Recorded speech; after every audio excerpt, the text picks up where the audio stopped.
Assalamualaikum warahmatullahi wabarakatuh. Alhamdulillahirabbil alamin wassalatu wassalamu ala asyrafil mursalin wa ala alihi wa sahbihi ajma'in. Qala rabbi shrah li sadri wa yassir li amri wahlul 'uqdatam min lisani yafqahu qawli wasaddid lisani wahdi qalbi bihaqqi sayyidina Muhammadin sallallahu alaihi wasallam. Wa ba'da fa inna asdaqal hadits kitabullah wa khairal hadi hadi Muhammadin sallallahu alaihi wasallam. Syarrul umuri muhdatsatuha wa kullu muhdatsatin bid'ah. Allahumma 'allimna ma jahilna, ya Allah ya Tuhan kami, ajarkan kepada kami apa yang kami jahil. Wa dzakirna ma nasina, ingatkan balik kepada kami apa yang telah kami lupa. Allahumma faqihna fid din, ya Allah ya Tuhan kami, fahamkan kami agama. Wa 'allimna ta'wil, ajarkan kepada kami Al-Quran. Allahumma rzuqna 'ilman nafi'a, ya Allah ya Tuhan kami, rezekikan kepada kami ilmu yang memberi manfaat. Wa amalan salihan mutaqabbala, dan amalan yang salih dan amalan tersebut diterima. Rizqan halalan thayyibah, dan rezeki yang halal dan rezeki tersebut baik. Wa qala Allah Ta'ala fi muhkamit tanzil. A'udzu billahi minasyaitonir rajim. Bismillahirrahmanirrahim. Ya ayuhan nabi, idza talaqtumun nisaa fatalliquhunna li'iddatihinna wa ahsu al-'iddata wattaqullaha rabbakum la tukhrijuhunna min buyutihinna wa la yakhrujna illa an ya'tina bi fahishatin mubayyinah wa tilka hududullah wa man yata'adda hududallah faqad zalama nafsah la tadri la'anna Allah yuhdithu ba'da dhalika amra. Sadaqallahu azim. Wahai Nabi, apabila kamu mentalakkan akan isteri kamu, maka talaklah mereka itu dalam masanya, dan hitungkanlah bilangan iddah, dan takutlah kamu akan Allah Subhanahu wa taala yang merupakan Tuhan kamu. Jangan kamu keluarkan isteri kamu yang telah diceraikan itu daripada rumah-rumah mereka, dan jangan pula mereka keluar kecuali mereka itu telah melakukan kejahatan yang nyata. Itulah batasan-batasan Allah Subhanahu wa taala. Barang siapa yang mengatasi daripada batasan-batasan Allah, maka sesungguhnya dia telah melakukan kezaliman kepada dirinya sendiri. Dan kamu tidak mengetahui Allah Subhanahu wa taala untuk mewujudkan sesuatu perkara selepas daripada itu. Sadaqallahul azim. Benarlah firman Allah Subhanahu wa taala dalam Al-Quran, surah At-Talaq ayat yang pertama. Alhamdulillah, syukur pada Allah Subhanahu wa taala, pada hari ini kita bertemu di masjid kita ni untuk kita sambung kuliah tafsir kita. Mudah-mudahan dengan kuliah tafsir kita pada malam ni diberkati oleh Allah Subhanahu wa taala, insya-Allah. Dalam kuliah lepas kita habis baca surah At-Taghabun. Surah At-Taghabun habis dah selesai kita baca. Di masjid ni kita baru habis 2 surah. Start daripada nak kuliah hari tu sampai hari ni kita baru habis 2 surah baru, iaitu surah Al-Munafiqun dengan surah At-Taghabun. Dan insya-Allah lah kita masuk surah At-Talaq, insya-Allah. Mudah-mudahanlah apa yang kita dah belajar daripada 2 surah ni bekalan dalam hidup kita, dan insya-Allah jadi sebagai pengajaran dalam kehidupan kita, insya-Allah. Dalam surah yang terakhir, dalam surah At-Taghabun kita bincang itu, kita ada sebut tentang bagaimana kemudahan yang Allah Ta'ala bagi dalam agama Islam. Fattaqullaha mastata'tum, takutlah kamu akan Allah Subhanahu wa taala kadar kemampuan kamu. Dalam Al-Quran bila sebut takut pada Allah ni, yang pertama ittaqullaha haqqa tuqatih, takut sungguh, takut sebenar-benar takut, habis-habis takutlah. Satu. Yang keduanya ada satu pula ayat, fattaqullaha mastata'tum, takutlah kamu kadar kemampuan. Ini ittaqullaha haqqa tuqatih ini ayat di awal Islam. Tapi di akhir Islam sikit ada pula satu ayat, iaitu fattaqullaha mastata'tum, takutlah kamu kadar kemampuan. Kenapa di awal Islam ni nampak berat, di akhir Islam nampak ringan? Sebab orang Islam di awal-awal Islam ni dia ada budaya dia. Jadi bila Allah Subhanahu wa taala ni dia nak buang budaya-budaya lama tu, dia ada proses step by step. Dia tak akan buang terus. Biasalah kita pun macam tu, kita ni kalau nak buat perubahan ni, kita tak boleh buat berubah, tak boleh. Dia kena ada ubah tu step by step. Budak-budak nak pandai berjalan pun dia ada step by step dia. Budak-budak mula-mula sekali dia merangkak, lepas tu dia start nak berjalan. Nak boleh berlari tu dia berjalan beberapa kali jatuh. jatuh naik, jatuh bangun, last kali boleh berjalan. Dok jalan tu pula nak boleh ke berlari pula. Dia ada proses. Proses tu adalah sunnatul alam. Sunnah alam yang itu, sunnatullah. Sunnah yang telah ditetapkan oleh Allah SWT. Kita ni ada proses dalam kehidupan. Dan proses tu orang putih sebut step by step, ataupun Arab sebut at-tadarruj, step by step. Dan rupa-rupanya sunnah alam itu bukan dalam alam, bahkan Quran sendiri aja. Quran sendiri pun aja proses step by step tu ada dalam Quran.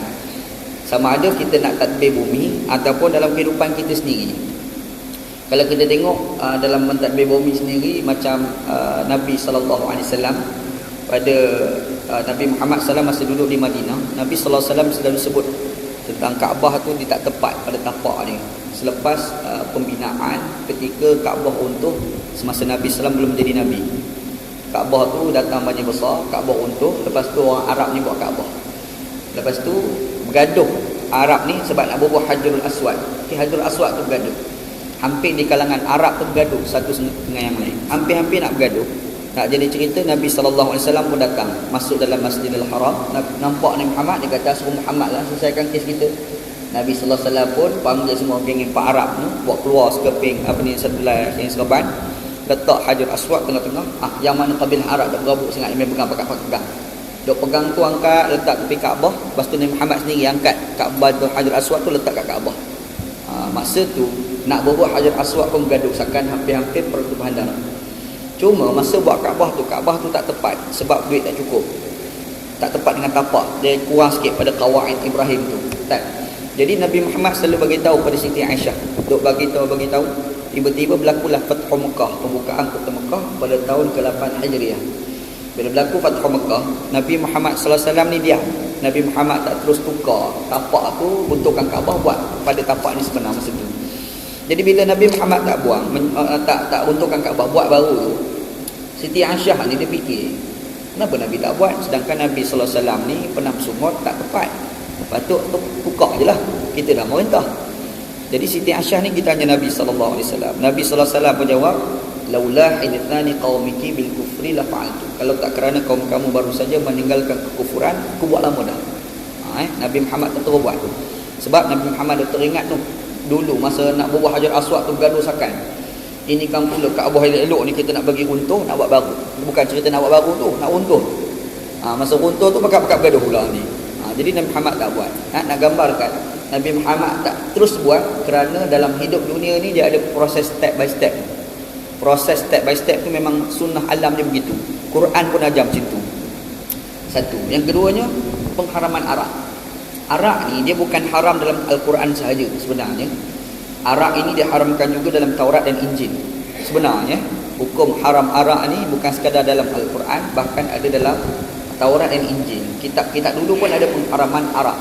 Jadi bila awal Islam, Nabi Muhammad SAW ni tak terus haramkan arak. Allah Ta'ala tak terus haramkan arak. Allah Ta'ala pergi haramkan arak bila tak semayang. Jangan kamu minum, jangan kamu mabuk, jangan kamu semayang dalam keadaan kamu mabuk. Macam mana ayat tak ingat tu? Wa antum sukara, ada ayat sebelum tu kan. Allah Ta'ala kata jangan kamu tunaikan semayang dalam keadaan kamu mabuk. Maknanya kalau tak semayang, tak apalah kalau nak mabuk. Nak jadi cerita, adalah orang minum arak masa tu. Dia minum arak, dia pergi semayang. Masa semayang dia baca qul ya ayyuhal kafirun. La a'budu ma ta'budun, itulah. Sepatut la a'budu, tapi dia tak baca la, dia sedu. A'budu. Macam tu kan. Patut la a'budu ma ta'budun, aku tidak sembah apa yang kamu sembah. Tapi sebab la tu tak sebut, dia sedu a'budu. Pakai jadilah aku sembah apa yang kamu sembah. Mengarutlah. Jadi Allah Ta'ala pun tak bagilah bila kita nak semayang jangan minum arak, haram dulu. Sebelum tu ada pula kes pula dok minum arak lepas tu pergi semayang. Ada juga macam-macam kes. Last sekali tu Allah Ta'ala haramkan arak secara mutlak. Kenapa? Ada proses tu. Proses tu nak bagi tahu memang sunnah alam dan memang itulah ajaran Quran. Proses proses. Kita pun kena begitulah. Kita pun kena macam tu. Kita pun mentang-mentang mau ngintah Malaysia tengok kilang arak terus nak pergi bom. Jangan. Geram tengok kilang arak tu kita bom je lah. Jangan. Dia ada proses dia. Ada proses step by step yang kalau kita nak buat, nak bagi kilang arak tu tutup. Dia ada proses. Proses tu sebenarnya ajaran Al-Quran. Proses itu sendiri adalah sunnah alam. Bahkan kita ni yang dulu-dulu penyamul, nak jadi baik pun ada proses. Dia jangan masuk-masuk bau-bau taubat ni habis orang lain tak betul. Ni problem juga ni. Ni kadang ada macam tu kan. Dia baru masuk Islam, Oh, dia baru kenal Islam, dia baru bertaubat, habis tu tak betul, ni tak betul. Habis tak betul, dia seorang betul. Ini ada juga ni, dia ekstrim sikit, dia radikal bila dia baru kenal Islam. Macam budak tak reti bawa kereta, tiba-tiba pandai bawa kereta. Bila dia tak pandai bawa kereta, tiba pandai, dia tengok kunci kereta pun dia helio dia. Rasa nak naik kereta, nak bawa kereta. Macam itulah orang baru kenal Islam, tak pernah kenal Islam, tiba-tiba kenal Islam, mulalah nak tuduh orang lain tak betul.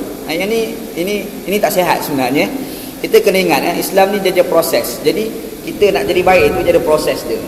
Sebelum kau nak tunduk orang, kau beki ni kau dulu. Yang ni kau beki ni, beki sampai satu tahap. Kalau kau nak sound orang, tu tak apa. Tapi kalau permulaan baru 2-3 hari taubat, mula nak tuduh orang, orang lain pun sakit hati, kau berapa hari baru taubat? Kata kawan tu kan. Jadi dia ada proses. Proses tu kita kena raih. Kita sendiri pun kadang-kadang Allah Ta'ala buat proses nak bagi timbul perasaan semangat bertuhan dalam hati tu pun ada proses. Cara proses Allah Ta'ala kita dah kupas dalam surah At-Taghabun itu. Antaranya adalah Allah Ta'ala datangkan ujian. Dia bagi ujian. Kita dah kupas dalam kuliah dalam 3-4 bulan lepas sebelum ni kan. Bagi ujian. Ujian tu Allah Ta'ala bagi sebab itu proses. Dia tak suruh tawakal terus. Tak. Dia kata Allah Ta'ala bagi ujian. Bila ujian kita sedih. Bila ada sedih kita berharap bulat pada Tuhan. Bila kau berharap bulat pada Tuhan, barulah pergi kepada ayat tawakal kepada Allah. Proses Allah Subhanahu wa ta'ala. Itulah sunnah alam dan itulah sunnah Al-Quran dan itulah sunnah yang telah diajar oleh Nabi Muhammad sallallahu alaihi wasallam. Itu satu hakikat lah yang kita kena akui. Dalam Quran rupa-rupanya antara yang kita proses ni adalah di awal Islam Allah Ta'ala boleh turun ayat ittaqullaha haqqa tuqatih. Wahai orang beriman, takutlah kamu pada Allah sebenar-benar takut. Sebenar-benar takut. Sebab apa? Sebab pada agama dulu, agama Yahudi, agama Nasrani dulu memang datang daripada langit. Diorang ni kalau nak bertaubat, cara dia bunuh diri. Berat. Cukup berat. Yang berat tu, kalau diorang ni melakukan kesilapan, tiba-tiba nak bertaubat. Cara agama Yahudi, cara agama Nasrani nak bertaubat ni kena bunuh diri. Berat agama diorang. Cara agama tu berat. Tiba-tiba nak pergi pada agama Nabi Muhammad. Yang agama Nabi Muhammad dia ringan. Konsep dia ringan. Jadi nak pergi daripada berat nak pergi pada ringan tu, dia proses. Dia susah. Jadi proses tu Allah Ta'ala mula dia tu ayat ittaqullaha haqqa tuqatih. Takutlah kamu pada Allah sebenar-benar takut. Bagi sampai satu tahap Allah Ta'ala sebut ittaqullaha mastata'tum. Takutlah kamu kadar kemampuan kamu. Itu unsur keringanan yang ada di dalam Islam. Dan memang itulah hakikat ajaran Nabi Muhammad. Nak dibezakan dengan agama-agama lain, nak bezakan dengan agama Yahudi, agama-agama Nasrani, agama Hindu, agama Buddha. Ni tak sama antara agama diorang dengan agama Islam. Agama Buddha, agama Hindu makin tok guru makin tak boleh kahwin. Agama Islam makin tok guru lagi-lagilah digalakkan kahwin. Kan ada balik. Nampak? Balik. Susah ni jadi tok guru ni. Bukan mesti aku cerita aku ni. Siapa-siapa lah kalau jadi tok guru ni digalak-galakkan lagi kahwin. Sebab bila orang jadi tok guru, dia tahu macam mana nak ngurus rumah tangga. Itu kaedah Islam. Tapi agama dia orang makin jadi tok guru lagi tak boleh kahwin. Kena tahan. Tengok orang perempuan pun kena pejam. Apalah. Dia susah tau agama dia orang. Nak ekstrim tu ada dalam agama Yahudi, agama Buddha, agama ada. Agama Kristian jadi padri tak boleh kahwin. Kalau padri kahwin, gugur status kepadrian dia. Pelik agama dia orang. Kita ni tok guru. Zaman bujang tu orang panggil tok guru dah. Dah kahwin lagi ketebal orang panggil tok guru dia. Ini kaedah Islam. Dia berbeza dengan cara agama lain. Jadi Allah Ta'ala nak bagi tahu Islam ni agama senang. Jadi ittaqullaha mastata'tum. Takutlah kepada Allah ni kadar kemampuan kamu. Jadi bila ada ittaqullaha mastata'tum tu, di situlah timbul 2-3 perkara kemudahan dalam Islam. Yang pertama yang kita sebut hari tu semayang yang asal berasingan boleh diimpunkan, dipanggil semayang jamak kan. Bila kita musafir semayang tu asal rakaat boleh dikurangkan jadinya 2. Ni proses. Ini proses yang ada di dalam agama Nabi Muhammad sallallahu alaihi wasallam. Satu. Dan antara lain Allah Subhanahu wa taala pesan pada kita jangan jadi kedekut. Macam mana nak mengamalkan Islam? Memanglah Islam ada kemudahan, tapi mudah-mudah jangan terlalu bermudah-mudah. Ni kadang-kadang mudah Islam tu bermudah-mudah sangat sampai satu tahap dia kedekut pahit tak hidup mesin. Jangan. Ada. Jadi kita kena infak juga walaupun alamak nak bagi duit orang, bagi. Dan Allah Taala marah kepada orang yang kedekut. Dan macam mana kita nak bagi kita tak kedekut? Allah Ta'ala kata bagilah pinjam kepada Allah Subhanahu Wa Ta'ala dengan pinjaman yang baik. Kita ada orang tak ada duit, Ustaz punya duit, ambil lah RM20. Tapi ambil lah halal lagi baik macam tu kan. Ataupun bagi duit RM20, okey bayar balik RM20. Nanti kalau lewat tak ada tambah-tambah, tak ada riba-riba tu kan. Yang tu pun di bawah maksud qardul hasan. Qardul hasanah yang dimasukkan dalam ayat Quran yang kita bincang ni. Dan akhir sekali Allah Subhanahu wa taala kata, Allah Taala ni Tuhan yang akan berterima kasih. Kita infak bukan saja infak tau, Allah Taala terima kasih balik dengan kita bila kita infak pada manusia-manusia lain. Cara Allah Taala terima kasih ni kadang-kadang Allah Taala bagi balik kepada kita berbentuk kebahagiaan. Dia bagi rezeki kita berkat. Sebab ramai manusia ni harta banyak tapi harta cepat habis. Dia punya income sebulan sampai puluh ribu. Contoh kan, puluhan ribu dia punya income. Tapi puluhan ribu tu hidup tak tenang. Sebab apa? Sebab tak ada berkat. Tapi ada manusia ni, dia punya gaji sebulan tak adalah banyak 1000 macam tu je, tapi hidup dia tenang. Kenapa? Berkat. Berkat tu tanda Allah Ta'ala mengucapkan terima kasih kepada kita hasil daripada kita infak harta kita kepada orang lain. Ini Allah Ta'ala, ni Allah Ta'ala berinteraksi dengan kita sebagai umat Nabi Muhammad sallallahu alaihi wasallam. Dan adakah bila Allah Ta'ala boleh ucap terima kasih, kita terus faham selalu Allah Ta'ala memang hebat. Dan kehebatan Allah SWT adalah ilmu. Dia akan tahu benda raib, benda yang kita nampak. Ini kelebihan Allah Subhanahu wa taala. Okey, yang ini kita telah kupas dalam kuliah kita bulan lepas dalam akhir surah At-Taghabun insya-Allah. Hari ini insya-Allah kita nak masuk surah baru. Surah yang kita nak baca surah At-Talaq. Surah talak. Quran ada cerita pasal talak punya. Surah At-Talaq. Surah At-Talaq ni apa kaitannya dengan surah At-Taghabun? Kalau orang belajar ilmu tafsir, dia akan belajar satu ilmu namanya Rabtus Surah, Rabtus Suwar wa Rabtul Ayat. Hubungan di antara satu surah dengan satu surah, hubungan di antara satu ayat dengan ayat. Itu kaedah orang ngaji tafsir. Kalau ada orang mengajar tafsir dia tak sebut Rabtul Ayat tu, maknanya tak mengaji tafsir dah tu. Dia kupas-kupas begitu je. Tapi kalau orang betul-betul ngaji tafsir, dia akan jumpa satu tajuk dalam ilmu tafsir iaitu Rabtus Suwar wa Rabtul Ayat. Hubungan di antara satu surah dengan satu surah, hubungan di antara satu ayat dengan satu ayat. Itu hakikat dalam pengajian ilmu tafsir. Macam kita sebut hari itu, hubungan di antara surah Al-Taghabun dengan surah Al-Munafiqun. Surah Al-Munafiqun orang yang kufur ni disembunyikan. At-Taghabun ni surah yang membongkarkan balik, kan? Okey, surah At-Taghabun ni dia bongkarkan balik. Lepas tu surah At-Talaq, apa cerita pula? Dia bila bongkar ni selalu benda tu tertutup. Dia tertutup. Bila tertutup tu kita bongkarkan, kita keluarkan balik. Tu At-Taghabun. Adapun At-Talaq, dia selalu cerita pasal hal rumah tangga. Rumah tangga ni satu benda orang tak cerita ke orang. Rumah tangga ni satu benda orang takkan cerita ke orang. Kalau ada orang cerita masalah rumah tangga dekat orang, orang akan kata kau ni gila ke apa? Tak reti malu. Di dunia mana pun.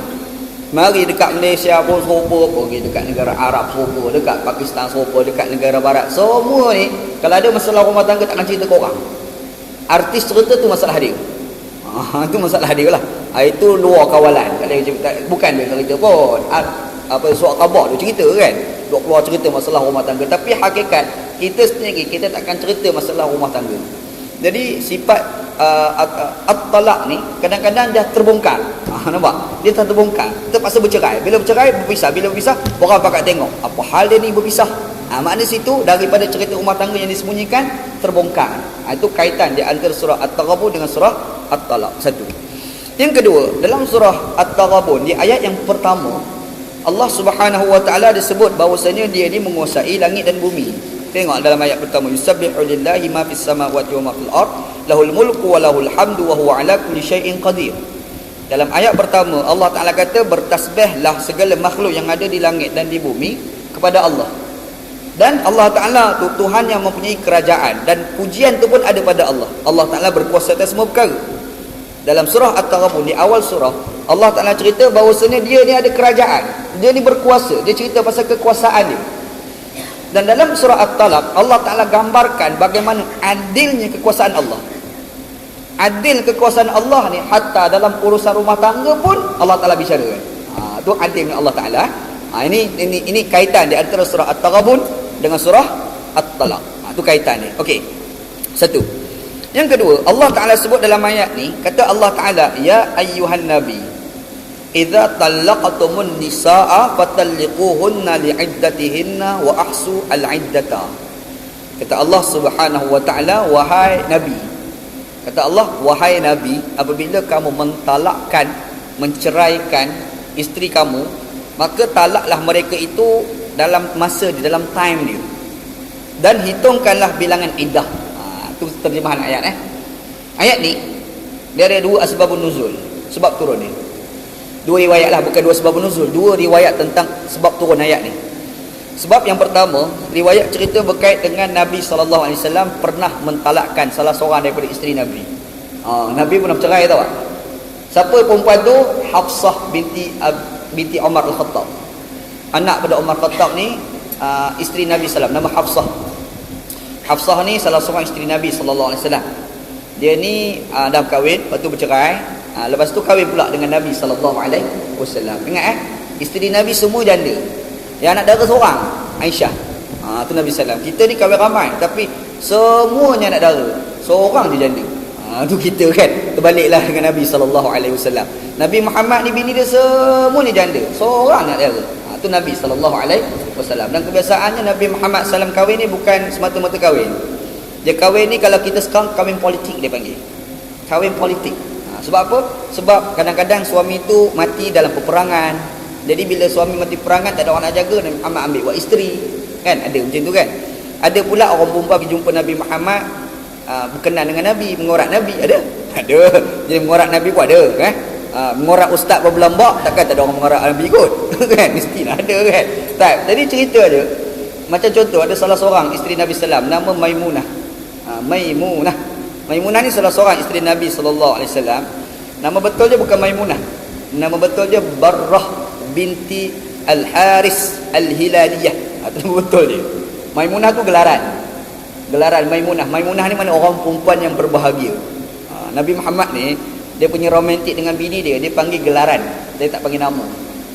Macam Siti Aisyah, kadang-kadang dia tak panggil Aisyah, dia panggil Ya Aish. Sedap bunyi kan. Ya Aisyah tu dia boleh tukar jadi Ya Aish, Ya Aish. Kita dengar meleleh dia. Cara Nabi SAW. Dan kadang-kadang Nabi tak panggil Ya Aish, dia panggil Ya Humairah. Ada juga. Apa makna Ya Humairah? Humairah ni daripada kalimah hamra. Hamra ni kuning. Kuning pula, merah. Humairah tak berapa nak merah, kemerah-merahan. Bahasa kita kan, kemerah-merahan. Jadi tengok muka Aisyah dia putih tau. Dia putih tu, kalau kita tengok pipi nampak kemerah-merahan. Nabi Muhammad panggil Ya Humairah. Nampak panggilan manja Nabi SAW. Kita ni panggil juga panggilan manja, tapi bukan kepada isteri, tetapi kepada kucing. Kita kan, kita panggil kucing dengan panggilan manja. Dengan isteri kita panggil tu sial. Oi kau datang, oi ya. Panggil bini kita kan. Tapi kalau panggil kucing, manja-manja kucing. Dia panggil kucing tu manja-manja. Dengan bini tak boleh sebut manja-manja. Kalau sebut, nanti bini tengok dia. Nanti anak tengok bapak dia. Ni pahala pula bapak aku ni. Masalah kita kan. Tapi nak bagi tahu, Nabi Muhammad SAW ni dia ada romantik dia lah. Dia ada romantik Nabi lah, Nabi SAW. Antara Nabi Muhammad SAW romantik ni dengan isteri dia yang bernama Maimunah. Maimunah ni, dan dia boleh kahwin dengan Nabi ni kenapa? Inilah cerita orang perempuan mengorat Nabi. Orang perempuan mengorat Nabi. Tak salah. Tak salah seorang perempuan mengorat suami orang, tak salah. Tapi orang perempuan mengorat orang lelaki mengorat isteri orang tu salah. Orang lelaki mengorat tunang orang salah. Tapi kalau orang perempuan mengorat suami orang tak salah, bahkan digalakkan. Sebab benda tu berlaku pada zaman dulu. Nabi Muhammad SAW sendiri, Syekh, cerita Nabi SAW, Maimunah ni, dia ni ada suami dah meninggal. Dia bercerai sebab suami dia bukan Islam. Cerai. Bila Nabi Muhammad pergi sulhul Hudaybiyah, berlaku sulhul Hudaybiyah, tengah-tengah tu ada sebilangan orang masuk Islam yang duduk di Mekah masuk Islam. Antaranya Abu Basir, antaranya Abu Jandan. Ada seorang muslimat masuk Islam masa tu, namanya Maimunah, Barrah binti Al-Haris Al-Hilayah. Ni isteri Nabi SAW, masa tu tak kahwin dengan Nabi. Dia duduk dengar cerita Nabi ni, duduk dengar, jumpa tak pernah. Dia dengar cerita, dia syok dengar. Muhammad lagu mana kat agak? Dia syok ke dengar cerita. Kita pun kadang ada macam tu kan. Dia dengar cerita, terasa sangat jumpa dengan Mamat ni. Pergi jumpa, tak adalah seberapa sangat. Okey, biasa je kan. Tapi dia dengar cerita Nabi tu, dia dengar syok sangat dengan Nabi SAW. Jadi bila Nabi Muhammad pergi ke Mekah, dalam sejarah Fathu Mekah tahun ke-8 Hijriah, Nabi Muhammad SAW pergi, dia mengintai-ngintai pergi cari Nabi Muhammad. Dia tengok mana Muhammad. Dia tengok Nabi Muhammad. Oh, Muhammad ni handsome lah, Syekh. Muhammad SAW ni handsome. Sahabat pernah sebut, kami kalau tengok muka Nabi, masa Nabi Muhammad tengok kat lain. Kalau Nabi Muhammad paling tengok muka kami tak sanggup tengok muka Nabi sebab handsome. Oh, tu Nabi Kita muka ustaz tak larat nak tengok, degil lagi tengok. Sebab apa? Tak handsome ustaz tu. Nak cerita Nabi ni dia handsome sampai tahap tu. Jadi bila Maimunah ni tengok, dia syok tau dengan Nabi sallallahu alaihi wasallam. Dia nak. Tapi macam mana nak kata Nabi, dia kata nak kata ke Nabi dia nak. Caranya adalah dia pergi jumpa kepada kakak dia. Namanya Ummul Fadl. Ummul Fadl binti Al-Haris.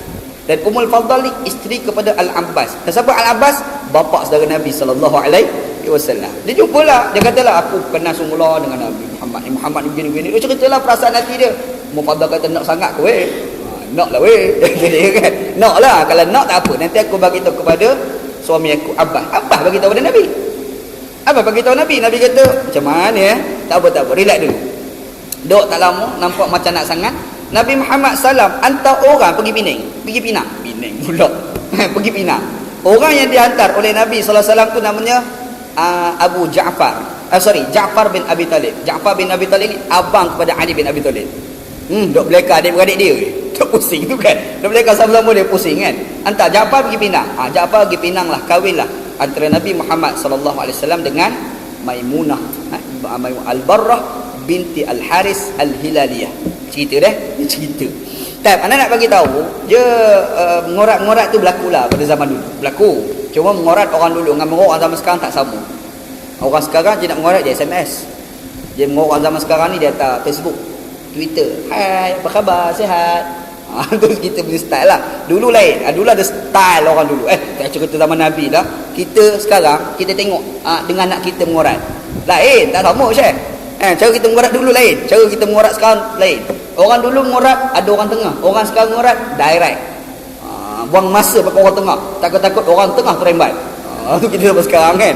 Betul berlaku. Kes ni memang banyak sangat berlaku.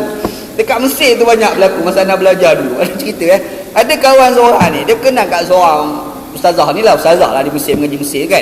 Berkenal sangat. Dia kata dia minta tolong kawan, tolong urus aku nak kahwin dengan Minah ni kan. Last kali mengorat-mengorat, kawan ni dapat hampir orang tengah tolak tidak boleh dipercayai. Kan? Jadi daripada kita guna orang tengah, baik kita direct terus. Itu dapat sekarang. Okey, style tu biasalah. Itu biasa. Itu hakikat dalam kehidupan manusia. Jadi cerita dia, Nabi Muhammad SAW ni dia ada isteri. Antara isteri dia adalah ada seorang nama Hafsah. Hafsah binti Umar Al-Khattab. Nabi Muhammad SAW kahwin dengan dia. Cuma Nabi Muhammad SAW ni ada satu benda yang Muhammad pesan pada Hafsah. Pesanan dia tentang satu benda yang jangan cerita dekat isteri-isteri yang lain. Sebab kalau cerita bergaduh. Yelah, ada bini ramai ni, saya biasalah. Tak payah cerita bini Nabi, bini kita pun sakam bergaduh. Bini 3, 4 bergaduh. Rasa dia lah tu, gaduh. Kalau kahwin 4 tak gaduh tu pelik. Kalau kahwin 4 tak gaduh, pelik. Aib kabir, pelik. Pelik sungguh, tak gaduh. Tapi kalau gaduh, pesen dia. Pesen dia, okey. Macam orang makan nasi kenyang. Pesen dia lah makan nasi kenyang. Tapi kalau makan nasi tak kenyang, itu pelik. Macam tu. Kalau kahwin 4 gaduh, pesen dia, jenis dia. Tapi kalau kahwin 4 tak bergaduh, yang tu pelik. Biasa tu. Itu kaedah dalam alam ni kan. Nabi Muhammad pun begitu. Dalam beramai bini tu, adalah benda Nabi Muhammad bagi tahu pada Hafsah. Hafsah, kamu orang cerita ke orang tau. Ada rahsia bergam-gam. Hafsah ni pergi cerita ke Siti Aisyah. Nak jadi cerita, tak dengar kata Nabi Muhammad sallallahu alaihi wasallam. Bila tak dengar kata Nabi sallam, Nabi Muhammad sallam pergi jumpa dia, Nabi Muhammad marah. Dok marah-marah, dok tak lama fikir. Nabi Muhammad pun ambil keputusan cerai Hafsah. Tapi kemudian rujuk baliklah. Dia bercerai. Cerai itu bukan kerana cerai nak berpisah. Cerai itu sebab nak ajar. Dia ada proses dalam Islam. Tak apa, nanti kita akan cerita proses talak ni, insya-Allah. Jadi dia ceraikan. Bila ceraikan Hafsah, Allah Taala pun tuai Quran kita baca ni. Ya ayuhan nabi, idza talaqtumun nisaa fatalliquhunna li'iddatihinna. Kata Allah Subhanahu wa taala, wahai nabi, apabila kamu talak akan isteri kamu, maka talaklah pada time yang sesuai. Nampak kata Allah Subhanahu wa taala. Satu, asbabun nuzul. Itu riwayat yang pertama. Riwayat yang kedua, ayat Quran ni diturunkan berkait dengan seorang sahabat yang bernama Abdullah bin Umar bin Al-Khattab, anak pada Umar Khattab. Abdullah bin Umar ni dia ada isteri. Lepas tu ada masalah rumah tangga, bercerai, bergaduh. Bila bergaduh bercerai. Dan masa dia bercerai tu, bini dia tu sedang haid. sedang datang bulan. Bila sedang haid, Umar Al-Khattab dapat tahu. Umar Khattab terus pergi jumpa dengan Nabi SAW. Umar Khattab bercerita dekat Nabi tentang Abdullah bin Umar, anak dia ni bercerai dengan bini ketika sedang haid. Dia ceritalah, perempuan-perempuan cerita, Nabi Muhammad kata, kau suruh Abdullah rojak balik. Suruh dia rojak balik, sebab tindakan ni tak betul. Jadi bila Nabi Muhammad suruh rojak balik tu, Allah Ta'ala pun tu ayat Quran kita baca. Kata Allah Ta'ala, ya ayuhan nabi idza talaqtumun nisaa fatalliquhunna li'iddatihinna. Wahai Nabi, apabila kamu talak akan isteri-isteri kamu, maka talaklah mereka dalam waktu yang sesuai. Ni asbab nuzul ayat yang kita baca ni. Dan benda ni bukan sekadar berlaku pada Nabi, bukan sekadar berlaku pada Abdullah bin Umar Al-Khattab, tapi berlaku juga kepada beberapa sahabat-sahabat Nabi lain. Bahkan ayat ini juga ditujukan kepada kita semua. Ni ayat ni. Walaupun nampak ayat ni macam tuju pada Nabi, ya ayuhan nabi. Kita bukan Nabi pun. Tapi ayat ni macam tuju pada Nabi. Walaupun ayat ditujukan kepada Nabi, tapi ayat ini ditujukan juga kepada kita sebagai umat Nabi Muhammad sallallahu alaihi wasallam. Tu ayat dia. Tab. Okey, dua. Yang ketiga, ayat ni, ini ayat gambaran bagaimana Allah Taala memuliakan Nabi Muhammad sallallahu alaihi wasallam. Cara Allah Taala muliakan Nabi, nombor satu, Allah Taala pergi panggil ya ayuhan nabi. Ya ayuhan nabi. Bila Allah Taala ni dia panggil sesuatu benda, dipanggil itu secara direct, menandakan yang dipanggil itu mulia. Tapi kalau benda tu Allah Ta'ala panggil menggunakan orang tengah, benda itu tidak mulia. Macam ya ayyuhal kafirun, wahai orang kafir. Allah Ta'ala tak panggil direct tau pada orang kafir. Allah Ta'ala ambil orang tengah di antara Allah dengan orang kafir, iaitu Nabi Muhammad sallallahu alaihi wasallam. Sebab itu kepala surah Allah Ta'ala sebut, qul, katakanlah hai Muhammad, wahai orang kafir. Yang panggil itu Nabi Muhammad, bukan Allah Ta'ala panggil.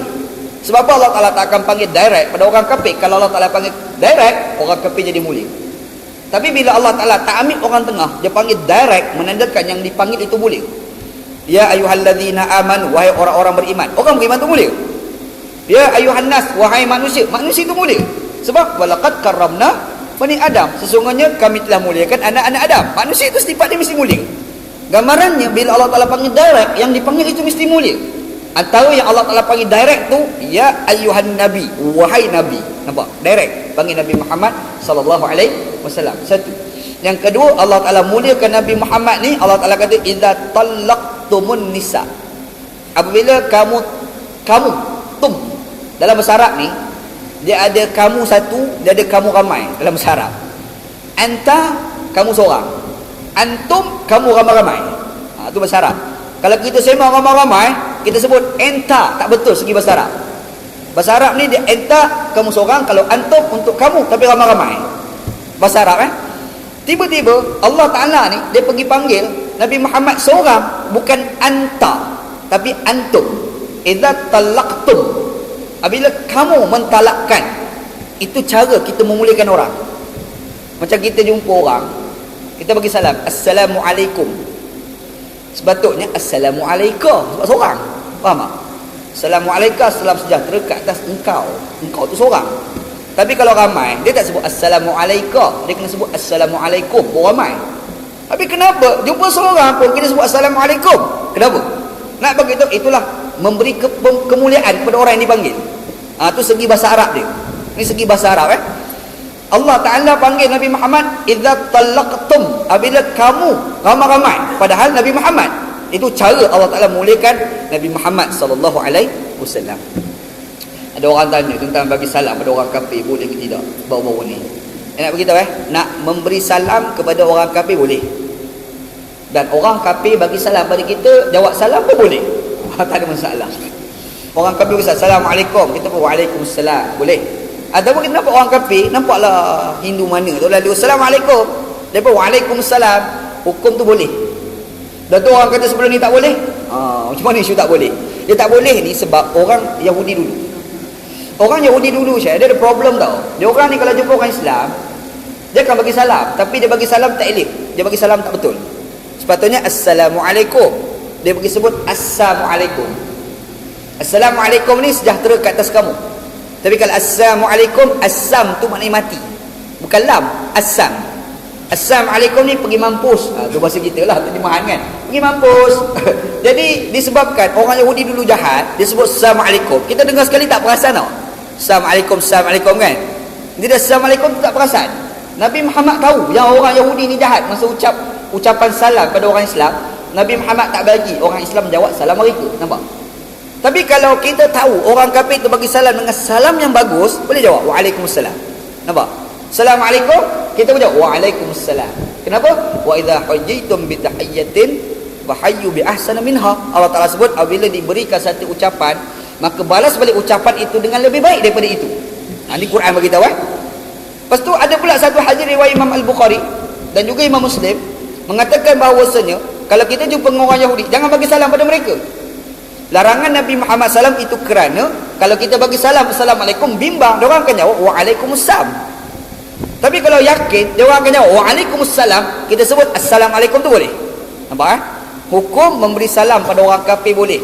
Orang kafir memberi salam pada kita tu pun nak jawab adalah boleh. Tapi kalau sekiranya kita dengar dia bagi salam dan kalimah salam itu salah, kalimah salam itu menghina, maka tak boleh kita bagi salam, jawab salam. Macam orang Yahudi dulu sebut Assalamualaikum. Nabi ajar kita sama ada tak jawab ataupun jawab Waalaikum, cukup. Ataupun Waalaikumsalam. Pergi mampus, kau pun sama. Macam itulah kan. Kau pun mampu juga. Macam itulah kalau ikut terjemahan ni kan. Itu yang diajarlah. Tapi kalau orang kafir tu bagi salam elok, kita jawablah dengan elok. Waalaikumsalam. Nampak? Jadi hukum asal memberi salam kepada orang kafir itu boleh. Menjawab salam daripada salam orang kafir itu adalah boleh. Tapi kalau memberi salam itu dengan kalimah yang tak betul, yang memberi maksud kehinaan tadi, menjawab salam itu tak boleh. Dan kalau kita tahu dia membalas salam itu dengan jawapan yang tak betul, maka kita pun tak boleh memberi salam kepada mereka. Itu basic hukum. Begitu insya-Allah. Tak apalah cerita tu. Masuk cerita balik. Allah Taala kata, ya ayuhan nabi, wahai nabi, idza talaqtumun nisa. Apabila kamu talak isteri kamu, fatalliquhunna li'iddatihinna, maka talaklah mereka pada time yang sesuai. Kata Allah Subhanahu wa taala. Gitu. Okey, 3. Yang seterusnya, ayat ni juga menceritakan tentang sejarah iddah yang pertama dalam sejarah umat Islam. Jadi sejarah iddah pertama dalam umat Islam ni berlaku berkait dengan seorang perempuan. Perempuan tu nama Asma binti Yazid Al-Ansariyah. Seorang perempuan. Dia telah diceraikan oleh suami dia, tetapi tak ada lagi istilah iddah. Disebabkan tak ada lagi istilah iddah, Allah Ta'ala turun ayat Quran ni menceritakan wujudnya iddah dalam perceraian di antara suami dan isteri. Ini cerita pasal ayat yang kita baca ni. Okey, 3. Yang keempat yang kita boleh belajar tentang ayat ni adalah talak. Talak. Masuk waktu kan? Masuk dah? Lagi. Okey, talak. Talak ni perceraian di antara suami dan isteri. Allah Subhanahu wa taala tahu hidup kita ni Syekh, kadang-kadang ada gelap, ada kadang-kadang cerah. Itu biasalah, tu hakikat kehidupan. Kita duduk suami isteri. Piramli pun pernah sebut. Piramli kata lidah lagi kan tergigit. Betul tak? Hari-hari duk main dengan kawan, dengan bini kita, duk tidur sebangun, semua sekali takkan tak tergigit kot. Macam lidah dengan gigi lah. Hari-hari duk berjalan sama-sama dia, kita dah bercakap, gigi ke depan, lidah kat dalam, perempuan-perempuan kadang-kadang perak tergigit sekali. Serupa juga hidup rumah tangga. Kita hidup rumah tangga ni Syekh, duk hari-hari duk sama, pergi mana dengan dia, tidur sekali dengan dia, balik rumah berhubung lah, macam-macam. Kadang-kadang tu hidup ni ada silap sekali kan. Bila hidup tu kadang-kadang dah silap, tak boleh nak baiki. Dan bila tak boleh nak baiki ni bergaduh lah. Bila bergaduh tu bercerai. Jadi bercerai tu pula kadang-kadang timbul problem. Allah Ta'ala pergi buat undang-undang. Dan kaedah kita kalau marah ke isteri ni, jangan terus cerai. Itu kena ingat. Marah macam mana pun, nombor satu bukan cerai. Nombor satu, boykot dulu. Macam mana nak boykot? Diam, tak bercakap. Orang perempuan ni Syekh, emosi je lain. Dia tak macam orang lelaki. Orang lelaki emosi je lain. Orang perempuan tak nak bercakap dengan lelaki, buat tak layan dia, pergi mampu lenggau. Orang lelaki. Orang perempuan tak bercakap dengan dia, cukup sehari tak bercakap, tension dia. 3 hari tak bercakap, jam dia. Orang perempuan sebab dia punya emosi tak sama. Orang Melayu dulu kan ada pepatah. Orang Melayu dulu ada pepatah, sayangkan anak tangan-tangankan, sayangkan isteri tinggal-tinggalkan, sayangkan suami rapat-rapatkan. Ini pepatah orang Melayu kan. Tak pernah dengar pepatah tu? Apa teruk sangat ni. Ini pepatah orang Melayu. Dan pepatah orang Melayu tu betul. Cuba kita fikir betul-betul. Kita sayang anak ni, kita tak boleh bagi apa dia nak bagi. Tak betul. Sebab kalau bagi sangat apa dia nak bagi, nanti akan jadi anakku sazali. Cerita anakku sazali kan. Dia bagi lah sekali anak jadi penyamun. Nak macam mana? Tangan-tangankan. Dah habis dah. Kita telefon polis, kau ambil anak aku, dah teruk sangat dah. Nampak tak? Sayangkan anak, tangan-tangan, bukan pukul betul, tak. Tangan-tangan ni pukul, kadang-kadang pukul, kadang-kadang tak pukul, pesan tak? Sayangkan isteri, tinggalkan, bukan tinggal terus, tak. Tinggal isteri, kadang-kadang bersama, kadang-kadang tinggal, outstation sekali-sekala, pesan tak? Kena pergi luar jadi sekala, tinggal 3-4 hari, dia kena ada macam tu. Dan perempuan pula sayangkan suami, rapat-rapatkan. Bukan makna hari-hari nak bepek, meluat juga. Bagaimana orang Kelantan panggil menyepeng, kalau orang Kelantan lah. Kapur kat nak menyepeng ni. Tu orang Kelantan ni bahasa kan. Menyepeng ni duk berapat dia. Maunya kat tepi kita je mana tu kan. Tak boleh juga. Masuk azan dulu, azan dulu.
Sayangkan anak, tangan-tangankan.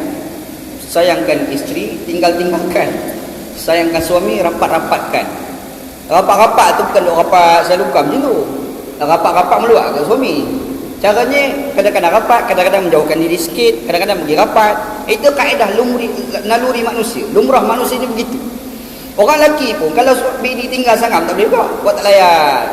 Lelaki jam Syekh, dia main tinggal-tinggal macam tu cari orang lain. Cara orang lain main tinggal-tinggal macam tu kan. Dan orang lelaki pula kadang dengan bini tu nak bagi rapat perasaan sayang tu, dia kena tinggalkan jangan-jangan sekali. Sebab Orang perempuan ni jadi satu benda, naluri kecil dalam hati dia, perasaan sayang melebihi daripada orang lelaki. Sebab itu yang boleh menyusukan anak ni orang perempuan. Allah Ta'ala tak bagi orang lelaki menyusukan anak. Sebab kalau orang lelaki menyusukan anak, memang ramai dah anak ni mati lemas. Kan, dia geram sangat, dia ambil bantal tutup, mati anak tu. Ni orang lelaki dok menyusukan anak elok, anak tu bising, cepuk sebiji biru pada budak tu. Ini orang lelaki. Orang perempuan tak, nak lagi macam mana pun dia boleh relax, cool, sempoi. Dia orang perempuan. Itu hakikat Allah Ta'ala bagi kepada dia. Dia ada penyabar tu, besar penyabar dia. Duk tidur malam, anak menangis, anak kecil menangis, perempuan boleh bangkit bagi susu, orang lelaki boleh. Dia merepek lagi ada. Dia merepek lagi ada. Kau pergi bising anak, dia marah, nak cerita. Ini beza naluri orang lelaki, naluri orang perempuan. Allah Ta'ala tahu ini hakikat dia. Ini hakikat antara lelaki dengan perempuan. Tapi dalam hakikat itu yang wujud pada orang perempuan, Allah Ta'ala ni ajar, Islam ajar pada kita, kalau kau bergaduh macam mana pun dengan bini kamu, contoh bini kamu buat satu kesilapan, nombor satu bukan cerai, dia ada proses. Antara prosesnya boykot, tak bercakap. Contoh dia, tension orang perempuan, sehari tak bercakap tension, 2 hari tak bercakap lagi tension, 3 hari tak bercakap jam, dia memang jam. Ataupun rasa tak cakap tak telefon, tak tidur dah sekali dengan dia, tak tidur sekatil. Bila time tidur, kita tidur dekat luar dekat ruang tamu tu kan. Ataupun tidur dalam kereta, sampai depan rumah tu pek tidur kereta, tak buka pintu kan. Bini pun tension mahal tak masuk dia, ada benda dia marah kot, pasal nak. Jadi ini proses tau. Mana tahu dengan proses-proses tu dia boleh berubah. Bila dia berubah, alhamdulillah, selamat dah rumah tangga. Tapi ada ni jenis kepala batu. Tu masalah dia. Dah jam sangat dah, teruk sangat dah, tak boleh buat apa dah, terpaksa bercerai. Kadang-kadang bila bercerai, orang lelaki tu pula menafikan hak perempuan. Islam kata nak cerai-bercerai, tapi ada hak yang perlu kamu jaga. Apa dia? Ni ayat kita nak baca panjang. Cerita pasal hak-hak yang Allah Ta'ala sediakan untuk orang perempuan apabila bercerai. Okey. Dan talak tu pula, antara benda yang Nabi Muhammad SAW pernah sebut dekat kita, gurau pun jadi. Dia talak ni, ada 3 perkara Nabi Muhammad SAW pernah sebut, yang gurau ni jadi. Talak, yang keduanya kahwin, yang ketiga ni jadi kafir. Gurau pun jadi. Kan? Beringat sikit lah, wal'adzubillah. Kita ni nak kahwinkan anak perempuan kita, jangan beron tu pasal tau. Kita ni bapak ni wali ijbari, orang panggil wali ijbari, ataupun istilah dia panggil wali mujbir. Wali ijbari mana wali yang boleh memaksa anak perempuan dia kahwin. Kalau dia nikahkan, nikah tu sah walaupun anak tak setuju. Wali ijbari dia panggil. Kita ni datang seorang budak lelaki mana tau, datang sembang dengan kita, 2 orang pun ada, tiba-tiba dah bersama-sama, kita boleh nikahkan anak dia tu kepada budak lelaki seorang. Budak lelaki apa saya? Saya terima. Sudah hari tu. Jadi tu nikah tu jadi. Gurau tapi jadi. Ingat insya-Allah. Ataupun talak. Dia balik rumah, ketuk pintu, bini pun keluar. Sambut abang. Yang suami ni pun saja je. I talak you. Patah habis biji. Bagi talak tak pasal. Ya bini ni apa hal bang? Tengah-tengah duduk seronok macam ni. Boleh duduk talak-talak tak pasal ni, tak ada salah apa, tak ada ribut, tak ada angin, tiba-tiba talak. April Fool kata dia. Senang pun sih. April Fool. April Fool pun jatuh talak. Ingat April Fool jatuh talak. Tak kira lah April Fool ke, January Fool ke, February Fool ke, yang pasti buat kerja macam tu adalah kerja bloody fool. Kalau dia pun bodoh kerja. Ingat tu, jangan buat kerja. Dia gurau pun jadi talak.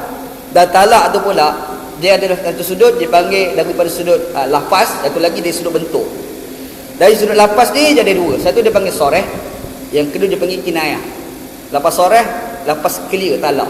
Satu lagi lafaz kinayah, lafaz yang kalimah tu boleh ditafsirkan sebagai talak dan boleh ditafsirkan dengan lain daripada talak. Contoh lafaz soreh ni, balik rumah sebut talak ataupun cerai. Bersebut talak dan cerai, orang takkan tafsir kecuali tafsirannya talak, bercerai. Balik aku talak kau, contoh kan, itu talak jatuh. Sebab kalimah tu clear, jelas. Ada satu lagi lafaz tak jelas. Dia balik rumah, kau boleh tak keluar dari rumah aku, ayat dia. Bila sebut keluar dari rumah tu, dia boleh tafsirkan sebagai talak. Bila boleh ditafsirkan sebagai talak, talak tidak jatuh kecuali diniatkan sebagai talak. Pergi tanya lelaki tu, masa kau sebut tu, kau niat talak ke tidak? Dia kata, ya, niat talak, jatuh talak.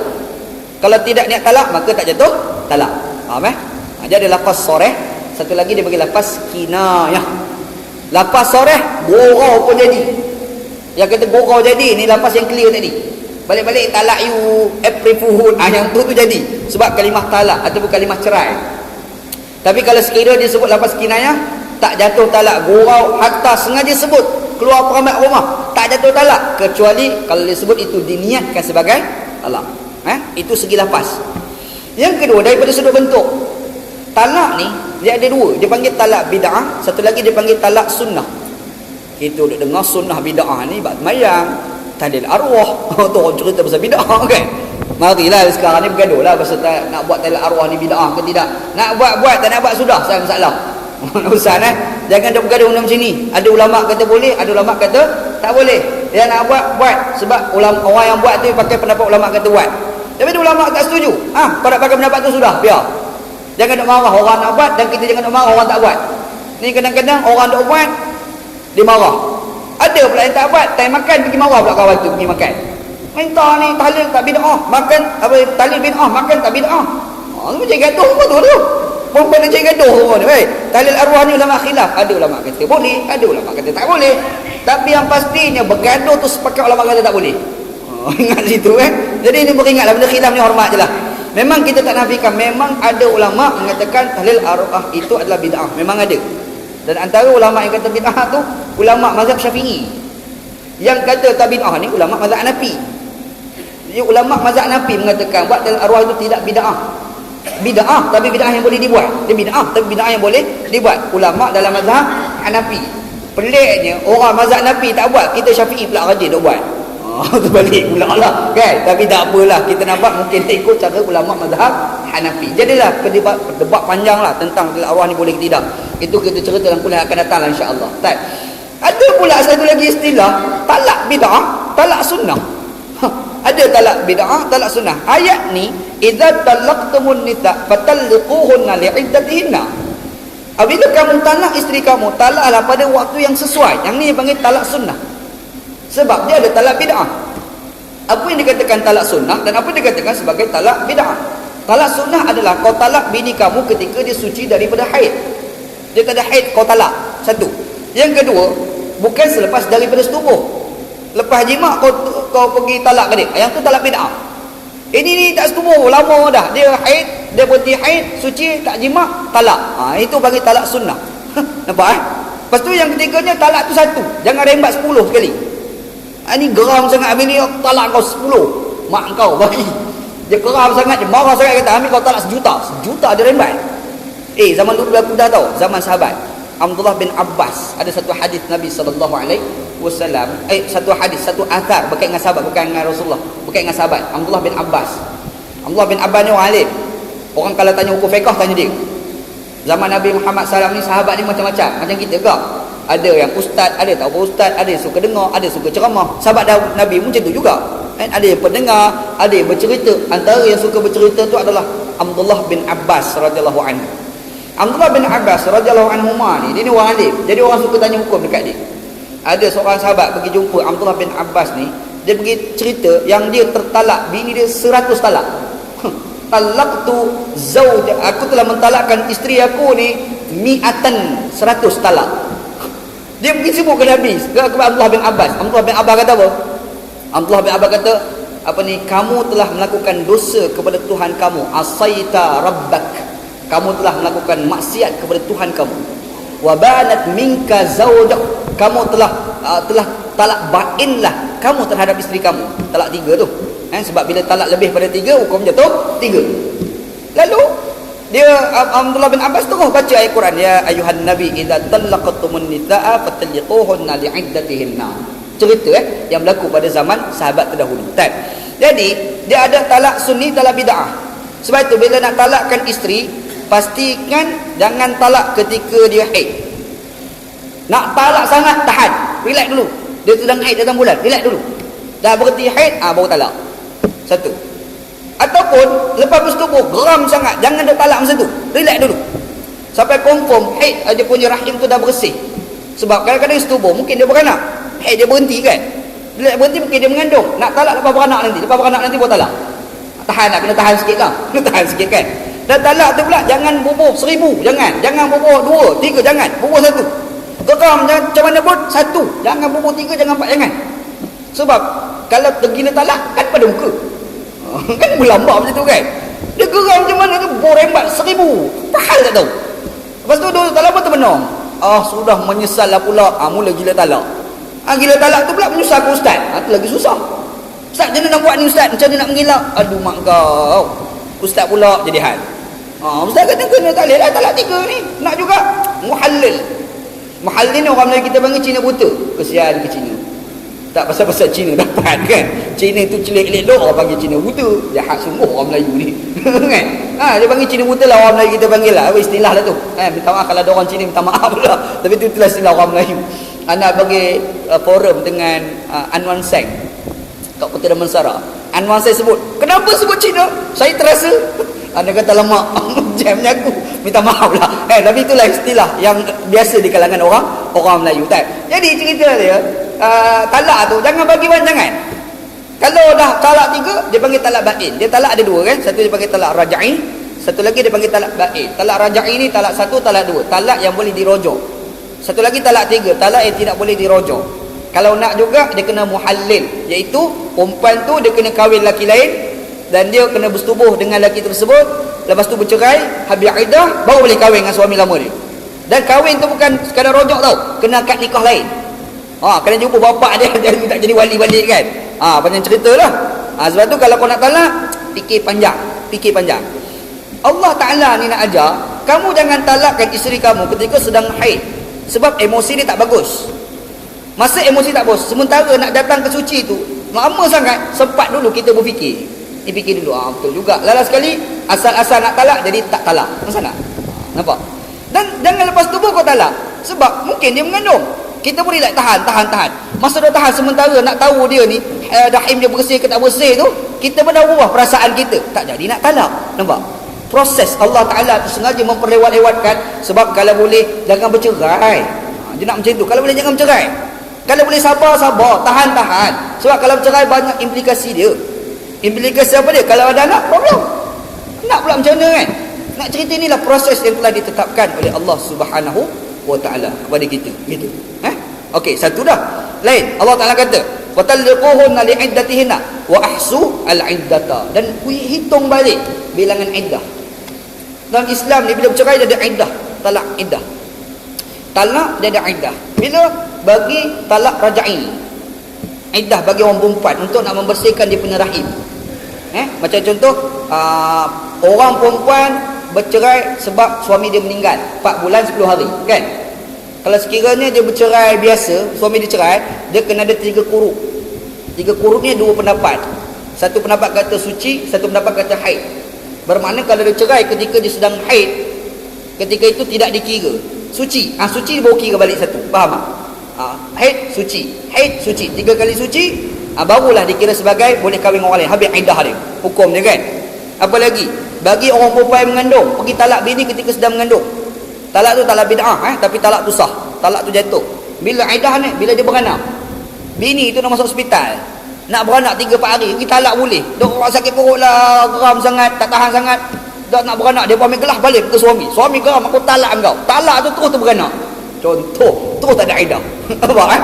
Beranak automatik habis iddah. Tapi kalau orang lelaki dia kahwin dengan orang perempuan, tak sempat setubuh, bercerai. Ini gila apa tak tahu.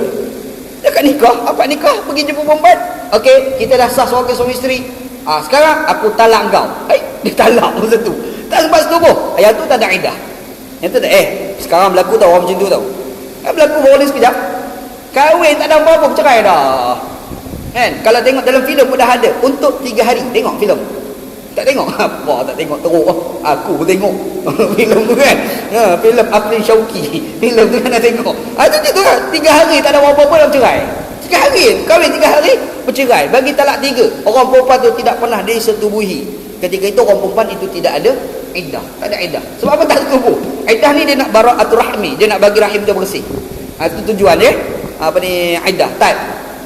Jadi bila dalam iddah kita boleh rojok isteri kita. Rojok tu pula 2 pendapat, mazhab Hanafi dengan mazhab Syafi'i. Dalam mazhab Syafi'i, nak rojok isteri mesti ada saksi. Nak rojok isteri itu kena ada saksi sorak. Rojok orang lelaki tengok. Bila tengok saksi sorak itu pun sudah memadai untuk sahnya rojok. Tapi dalam mazhab Hanafi tak perlu pada saksi. nak rojok. Pergi tengok orang perempuan, kenyek-kenyek mata, dia pun kenyek balas. Jadilah terrojok. Simple betul mazhab dia. Dia mazhab Nabi senang tau. Bab nikah pun senang, nak cerai pun senang, iddah pun senang.